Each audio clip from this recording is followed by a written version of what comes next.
শখের বশে লাগানো কয়েকটি গাছ এখন সেই শখে এনে দিয়েছে লাখ টাকার আয়ের সুযোগ। বরিশালের বাবুগঞ্জ উপজেলার চাঁদপাশা ইউনিয়নের গাজীপুর গ্রামের অধ্যাপক মোস্তফা কামাল। শিক্ষকতা আর কৃষি দুটোতেই সফল তিনি। শুধু 500টি গাছ থেকেই এই মৌসুমে 10 লাখ টাকা আয়ের আশা করছেন তিনি। পেঁপে বিক্রির পাশাপাশি চারা উৎপাদনেও পাচ্ছেন ব্যাপক সাড়া। দেশের বিভিন্ন স্থান থেকে আসছে অর্ডার। পেঁপেতে লস বলতে কিছু নেই, কারণ এই একটা গাছে আমরা খরচ করছি 600 টাকা, এই খুঁটি সহ লেবার সব কষ্ট, কিন্তু আসলে 600 টাকা যায় না। কিন্তু এটা পেঁপে গাছ দিয়ে এক বছরে 3 থেকে 4,000 টাকা ইনকাম করা সম্ভব। অবসরে মাছ চাষ, সবজি আর পেঁপে বাগান সবকিছু মিলিয়ে গড়ে তুলেছেন এক অনন্য সফলতার গল্প। তার পরামর্শে অনেক তরুণ এখন পেঁপে চাষে ঝুঁকছেন। শুধু চাঁদপাশা ইউনিয়নেই এই বছর উৎপাদন হয়েছে 50 লাখ টাকার বেশি পেঁপে। কৃষি বিভাগের মতে উঁচু জমিতে পেঁপে একটি লাভজনক ফসল। শিক্ষিত যুবকরাও উদ্যোক্তা হয়ে স্বপ্ন পূরণ করতে পারবেন। আমি গার্মেন্টসে চাকরি করতাম, তারপর স্যার আমাকে পরামর্শ দিল, দেখো আমি তো এরকম পেঁপে বাগান করতেছি, আমি তো চারাও করি,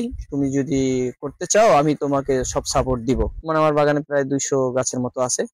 তাতে আলহামদুলিল্লাহ যে ফলন আসছে, আশা করি আমি খুব একটা ভালো লাভবান হব ইনশাল্লাহ, আশা করি। বাবুগঞ্জ কলেজের মোস্তফা পূর্ব স্যার, তার কাছ থেকে আমি গতবার 150 চারা নিছি। 150 চারায় প্রায় আমার 1,40,000 টাকার মতো বিক্রি করছি। মাশাআল্লাহ ফলন খুব ভালো হয়। অধ্যাপক মোস্তফা কামালের সাফল্য প্রমাণ করেছে ইচ্ছে আর পরিশ্রম থাকলে শখ হয়ে উঠতে পারে আয়ের পথ।